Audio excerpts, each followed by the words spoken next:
Assalamualaikum warahmatullahi wabarakatuh. Kami dari kelompok 3 kelas C, jurusan Administrasi Bisnis, Fakultas Ilmu Sosial dan Ilmu Politik, Universitas Halu Oleo.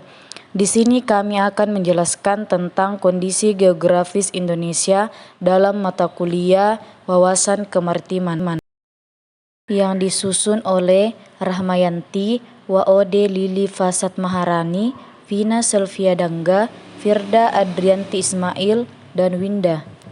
Di sini saya akan menjelaskan tentang pengertian dari kondisi geografis. Adapun pengertian dari letak geografis adalah letak suatu tempat atau wilayah atau negara berdasarkan kenyataan di permukaan bumi atau letak ditinjau dari daerah-daerah di sekitarnya. Dan ditinjau dari sudut ekonomi, letak geografis Indonesia dapat mendatangkan keuntungan yang sangat banyak. Beberapa keuntungan yang diperoleh berdasarkan letak geografis Indonesia antara lain sebagai berikut. Yang pertama, Indonesia yang terletak di antara dua benua dan dua samudra memungkinkan menjadi persimpangan lalu lintas dunia, baik lalu lintas udara maupun lalu lintas laut. Yang kedua, Indonesia sebagai titik persinggahan kegiatan perekonomian dunia antara perdagangan negara industri dan negara-negara yang sedang berkembang, misalnya antara negara Jepang, Korea, dan negara-negara Asia, Afrika, dan Eropa.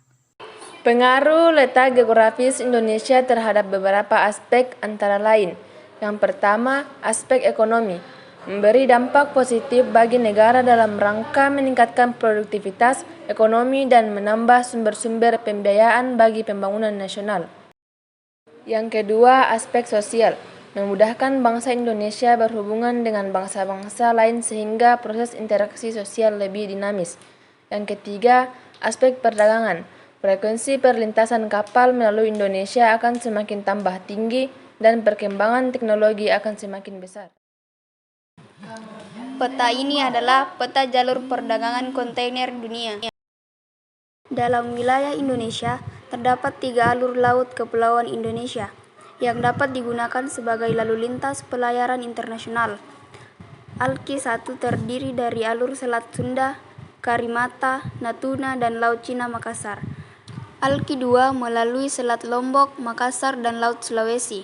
ALKI 3 berkaitan dengan alur laut yang ada di Laut Timur dan Laut Arafura. Peta ini adalah peta SLOK dan ALKI. Posisi geografis mengisyaratkan bahwa Indonesia harus membangun laut untuk kemakmuran bangsa.